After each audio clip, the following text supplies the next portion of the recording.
Welcome to Big Blak's pause for some applause analysis of what is being called the most emotional, the highest quality teaser trailer that Marvel Studios has ever done. Black Panther, Wakanda Forever, coming out 11/11/22. Forget Starfield.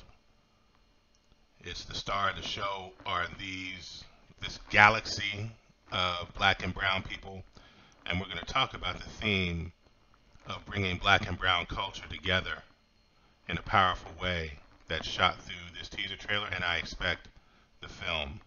But we're going to cover a lot of things, so get ready. Here we go. We're going to pause for some applause throughout, and let's get it. No woman, no cry.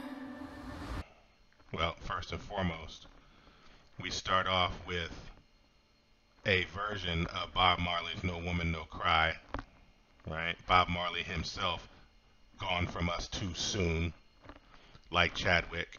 So that, combined with the emergent shot of the beautiful Lupita Nyong'o as Nakia, and the Aztec pyramid in the background, the water, all context and subtext that is being used to get us in a certain place, visually, orally, in terms of the sound, and emotionally. No woman, no cry. Little darling. We're seeing here what looks to be Angela Bassett as Queen Mother Ramonda, as well as Denai Guerrero's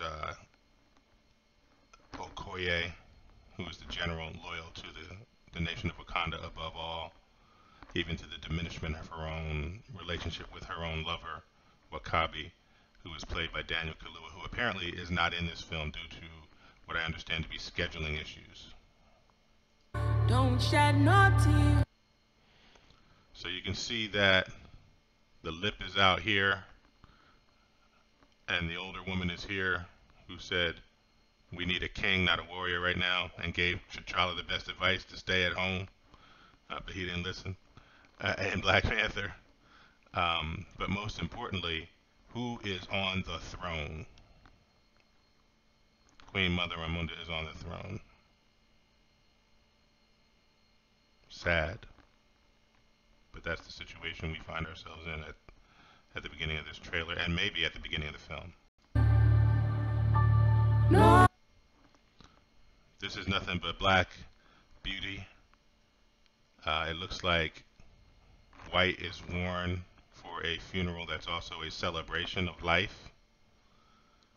And we're seeing that celebration of life here.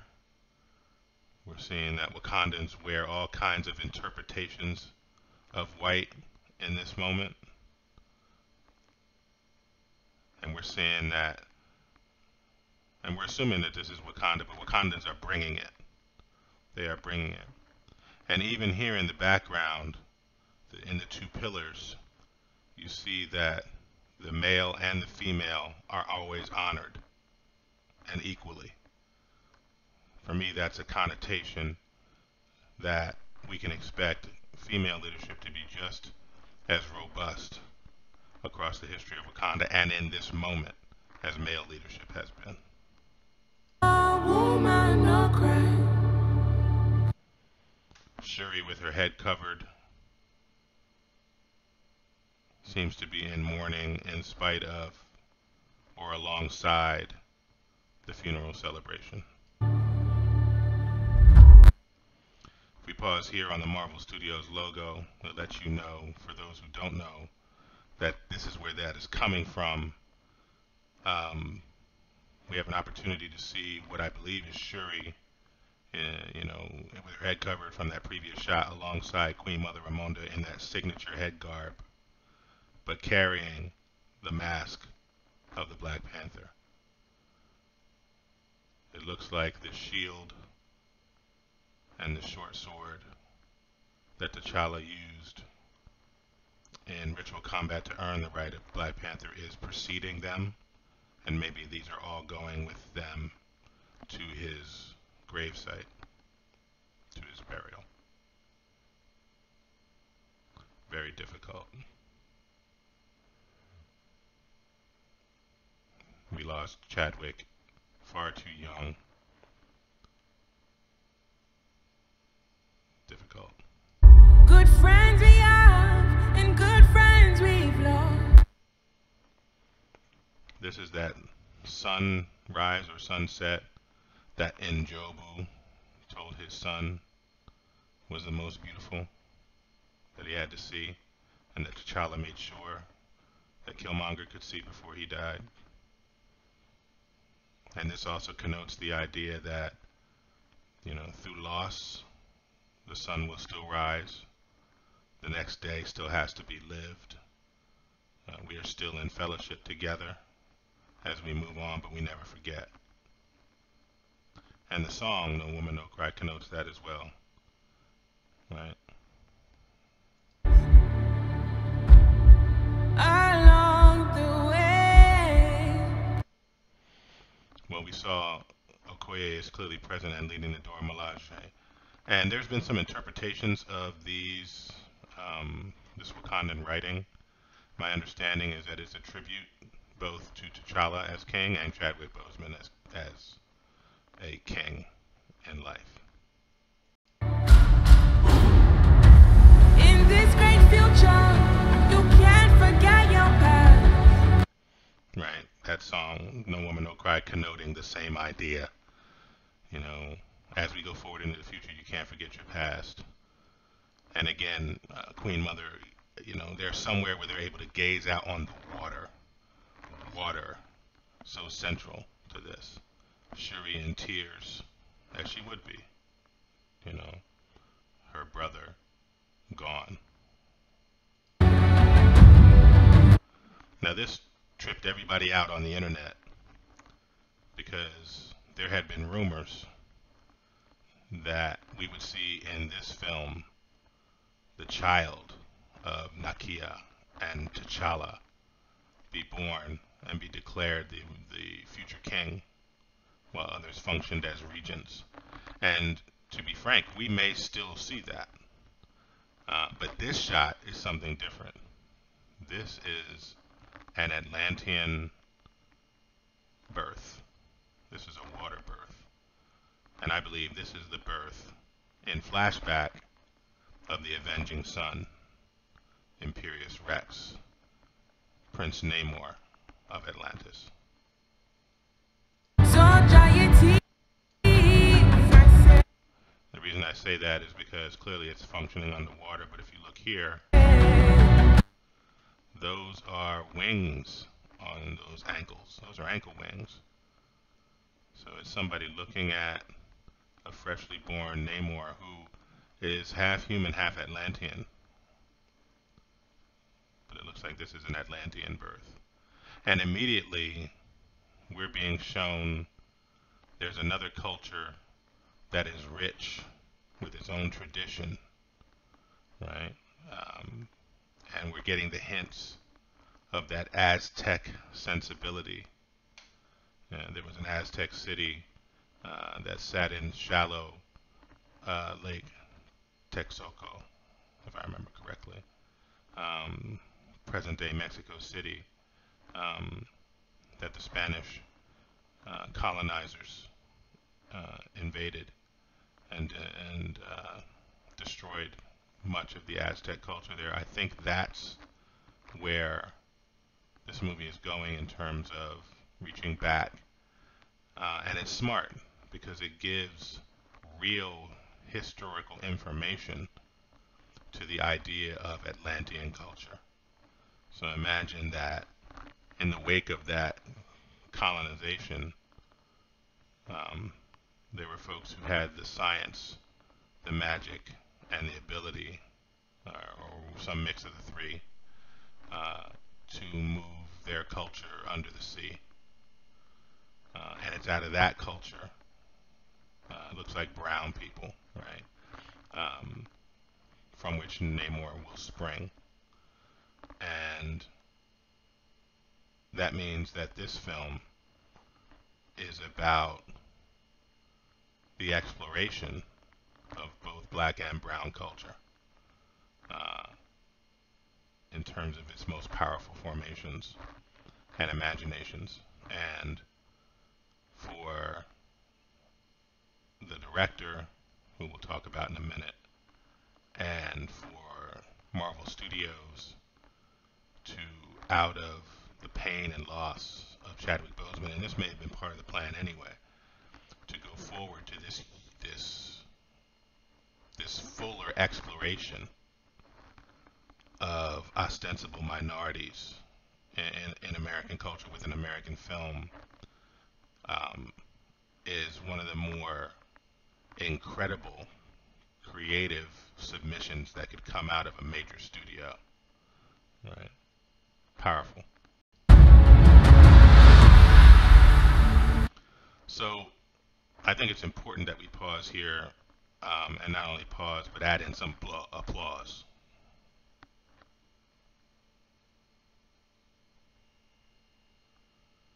The reason I say that is because, I have been posting online everywhere I can, hashtag trusting Coogler. Ryan Coogler has made no mistakes. Zero. From Fruitvale Station to Creed to Black Panther, all his films are from a cinematography standpoint, undeniably fresh and insightful, while being able to call back to influences that that Ryan has had. But they're also crowd pleasers, and they stick with you. For those of you who have not seen his oeuvre, right? You need to go back to Fruitvale Station and watch that film and understand how that's based on a true story, um, directly derivative of a true story. You need to go and watch Creed, and then you need to watch Black Panther again. Ryan Coogler does not miss. And in the run-up to this, people were talking about the troubles with the production and how how could they derive something of meaning out of losing such a singular icon in Chadwick Boseman. And I kept saying trust in Coogler. Right now, if he had walked away from the project, that would have told me something too. Right, but he didn't. It looks like he doubled down to produce something that would hit on all cylinders, that would tick all boxes, that would be financial success, that would move the multiverse saga forward, that would be an honoring of Chadwick Boseman and his legacy, that would be a continuation of the story in new directions, and that would go from being centered in the main on a dialogue African American to now a dialogue encompassing worldwide black and brown. Only Coogler, to my mind, among directors at studios today, could have pulled this off, and I expect that he will pull it off. And I don't want to hear any doubters again if he does pull it off. From the quality of this teaser trailer, I believe he has pulled it off, but we'll see. Um, but just don't doubt this dude. He's given you no evidence that he should be doubted. All the evidence is that he should be trusted, and I'm excited for him to take this next step.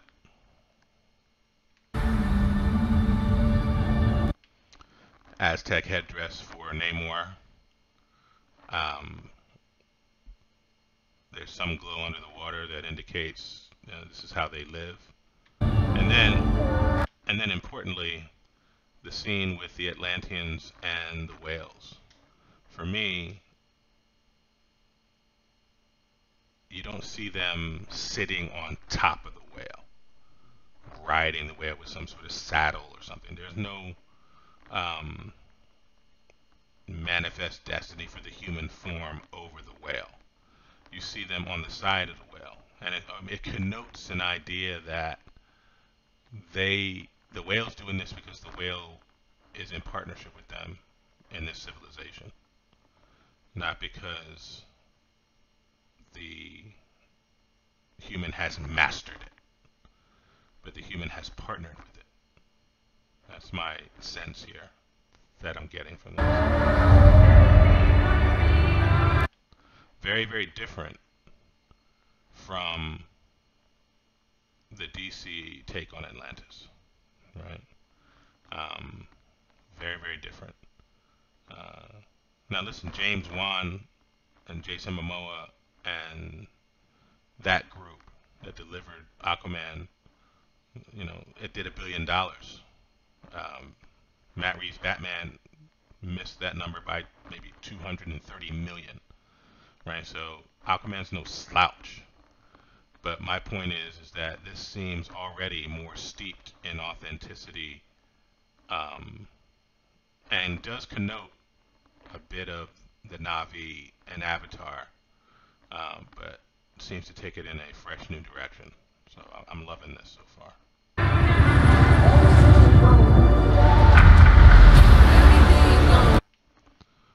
So it looks like we're getting the intervention of the powers that be.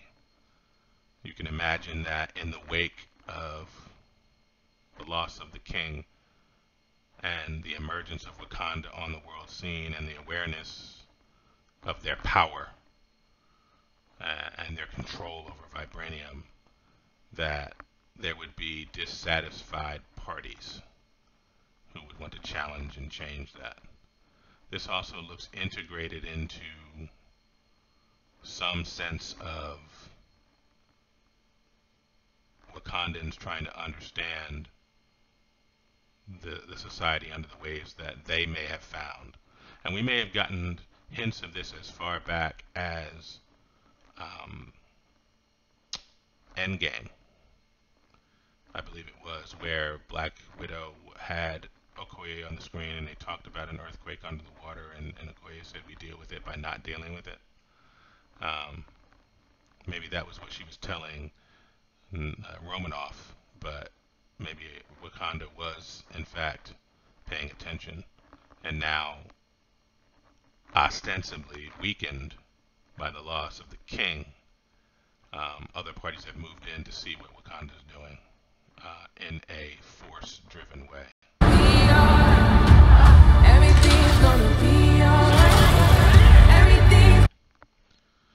Like this shot here connotes so much in the modern day. As a black man,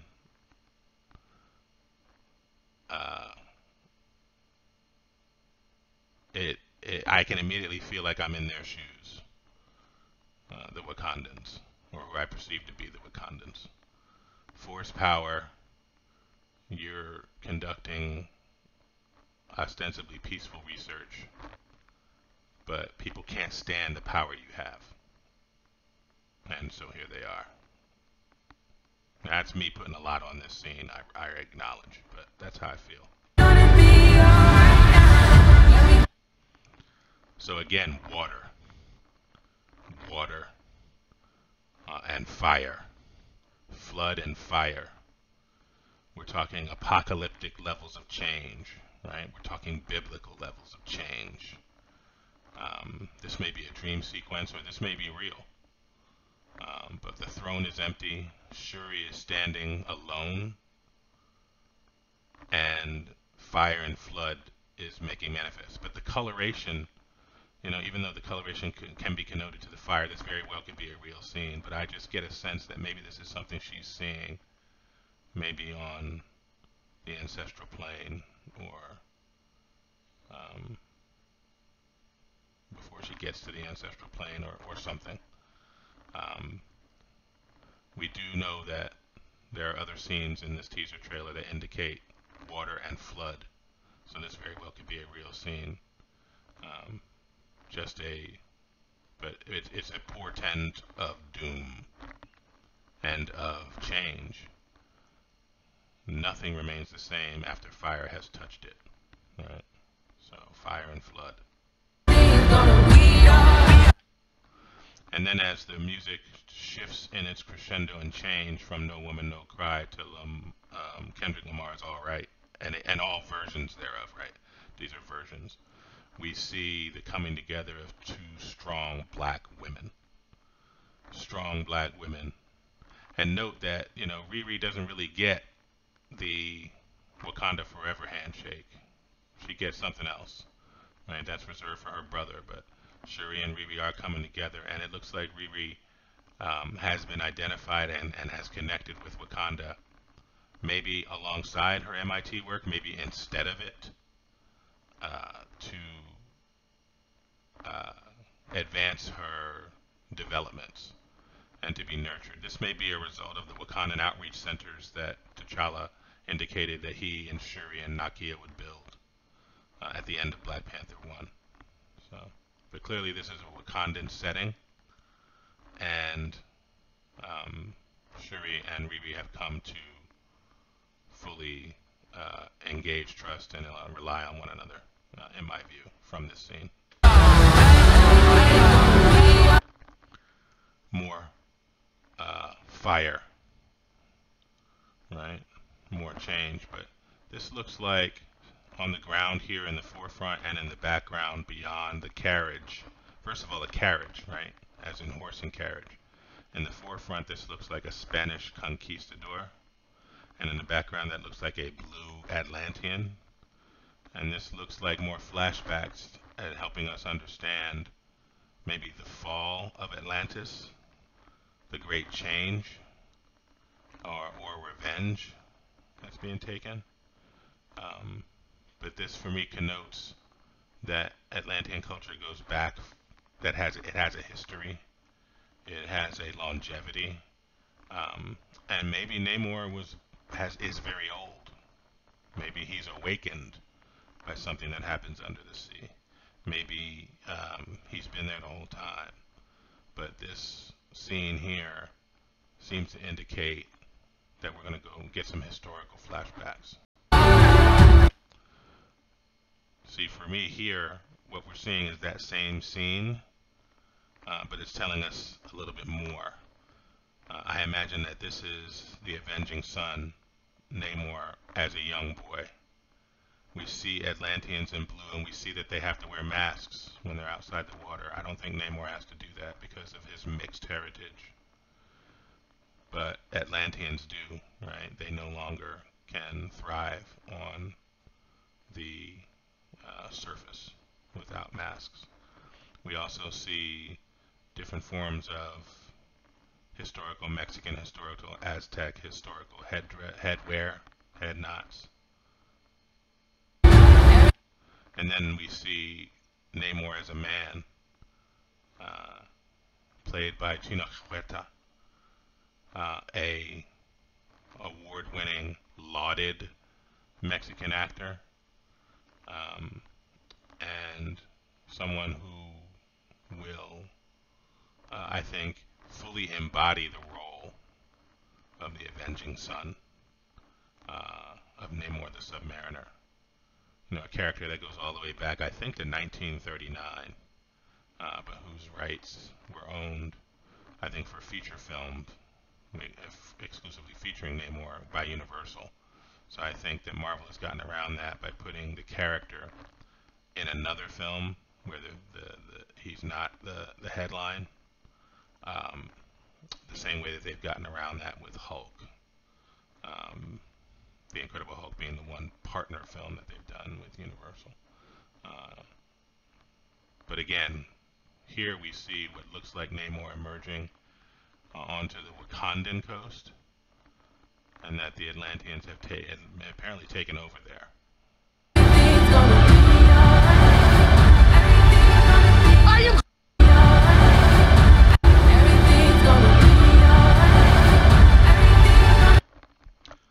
Now here we see cold and ice, but Wakandan ships. So maybe this is a retreat into Jabari land, which is up in the mountains, led by M'Baku, Man-Ape, the Jabari Hanuman. They do not worship Bast. So theories that M'Baku will become the Black Panther, I think, are misguided and ill-founded. He may well be, but I don't think he will because he worships a different god. He submits that in the run-up to his challenge to T'Challa. He says, "Glory to Hanuman." Hanuman is a primate, monkey, ape god, not Bast, which is the cat goddess. But this may be, in fact, a strategic retreat into Jabari land by Wakandan forces. I am queen! And then, of course, to reinforce that idea, we immediately get M'Baku, Winston Duke, who played that role so well. But here he's looking up, right? He stands in front of a group of people as ostensibly their protector. He's looking up. We see water below. And he doesn't look empowered here. He looks assessing. He looks, you might even say fearful. He's confused. He's trying to figure something out. Of the most powerful. And here we see something we almost never see, right? And there's a reason it's in here. But here you see Io, Florence, who has played this character across multiple films, beginning in Civil War, move, or you will be moved, to Black Widow, right? And the Dora Milaje, and she has her hands up almost in a connotation of surrender. Like, I surrender. We never see that. So something inordinate and difficult has happened here. And it has positioned the Dora Milaje to put their hands up in ostensible surrender and defeat. Nation in the world! This is an incredible statement by Angela Bassett. And my entire family is gone! She says, "I'm queen of the most powerful nation in the world." Like making it clear that in the MCU, it's not the United States, it's Wakanda that is the most powerful nation in the world. When they emerge on the world scene, it's clear, probably to others, that this African nation has been for some time and continues to be the most powerful nation in the world. And she said, and my entire family is gone. And I think she means that. I think something has also happened to Shuri. Because I don't think Ramonda says anything that isn't accurate or doesn't say what she means.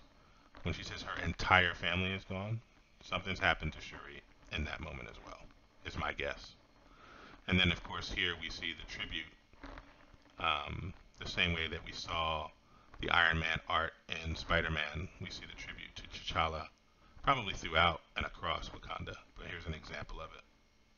Have I not given everything?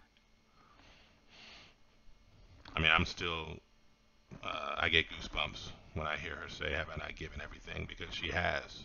She's given her husband, she's given her son, and probably her daughter. Have I not given everything for Wakanda? Like, don't question me. I've lost everything. And then we get another beautiful shot of the Atlanteans in clear Aztec connoting garb with masks on because they're above the surface. And I believe on the left is Atuma. I think these are two meaningful Atlantean characters who support Namor. And looks like the other two are about to bow, so maybe they're coming across Namor at this point. But this shot of the Atlanteans, people will talk about Avatar and the connotations of Avatar, and I think that's a fair criticism. But here the masks are worn by the Atlanteans, and this is Avatar evoked Atlanteans as depicted in Marvel, right? The Atlanteans as depicted in Marvel came well before James Cameron's efforts in Avatar. decades and decades and decades before that. So Ryan Coogler doesn't have to worry about any attribution to Avatar. Both of them are pulling in some degree from the Marvel Comics depiction of Atlanteans from decades and decades ago. But this is a beautiful shot. Quick shot of Everett K. Ross. He's clearly still involved. We don't know how. And then we see Riri Williams knocking the heart out of the Ironheart armor that she's building. This is a moment of invasion where Namor, the Submariner, ankle wings, we see them in full flower here, and Atlantean warriors around him are still engaged with Wakandan troops, including we're about to see M'Baku. What's interesting here is that Namor is head to head, forehead to forehead with an Atlantean soldier, and the others are kneeling. He has his back to M'Baku. Like, he's not even worried about him. So I think we're going to see some Russo brothers take on power levels here, where M'Baku, as robust a warrior as he is and has been, is going to find out that he's not a match for the Submariner. He just isn't. Not without the power of the Black Panther.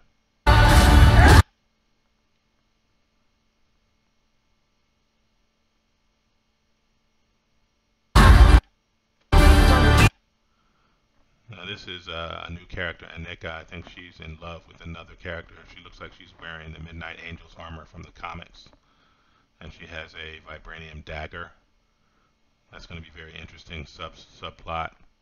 And then again, we're seeing different attachments of Namor, who I believe that's Namor again, with Aztec art and history. There's an Atlantean warrior turning off the lights on something. And then again, Wakandan being flooded. This idea of flood, fire, transformation. Nothing is the same after water floods it or fire touches it. That's Okoye saving a kid. And then something strikes her and drives her back regardless of her Wakandan powers to stay in place, or vibranium powers to stay in place.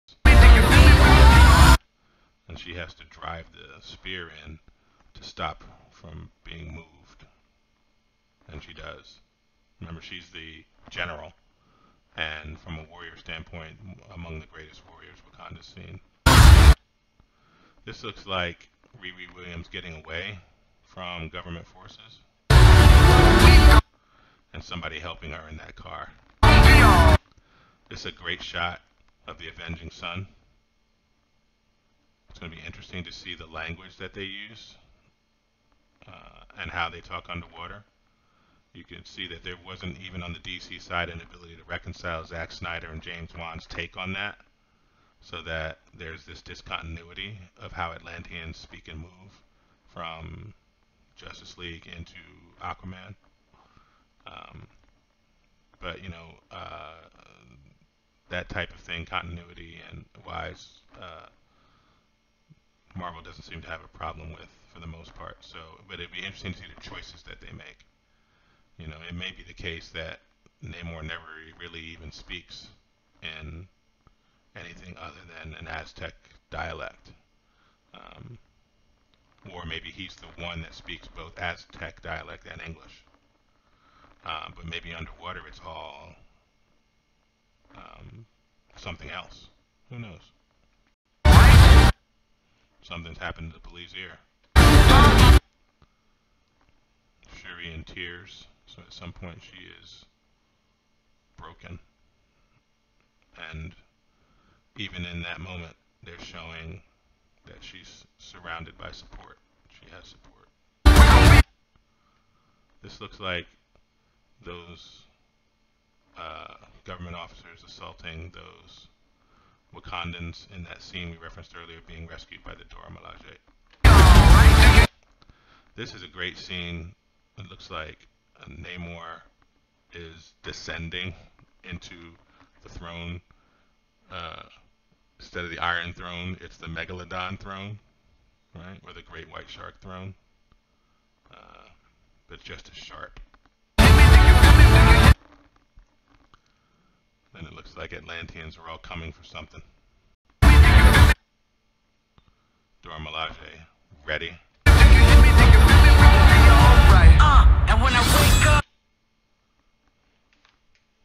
This is the scene at the end that gets everybody. It looks like Namor's on his knees, rising to get up.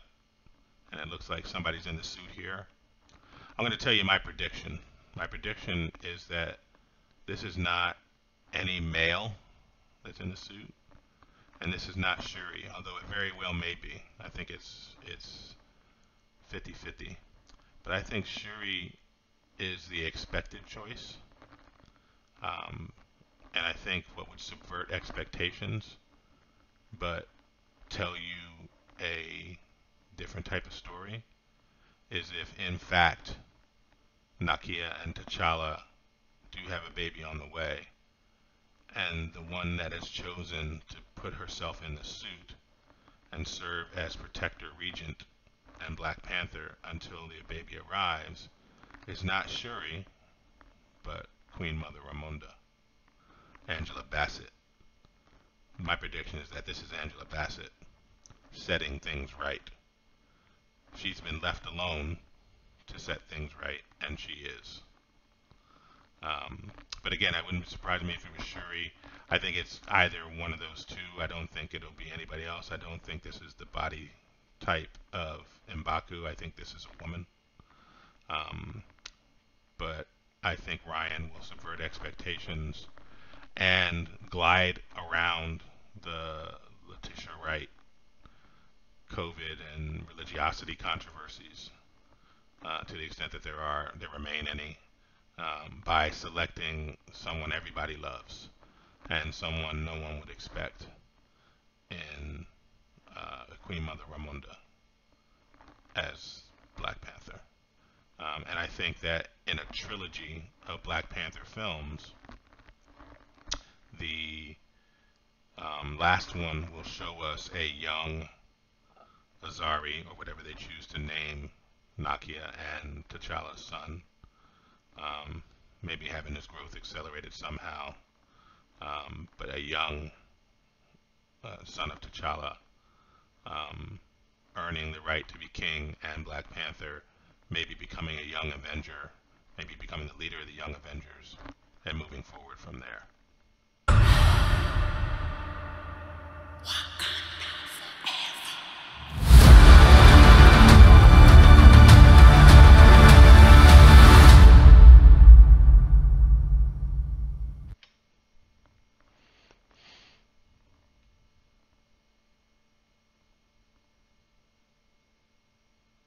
So that's it. It'll be in Dolby Atmos, which is how I'll watch it on November 11th, as well as IMAX.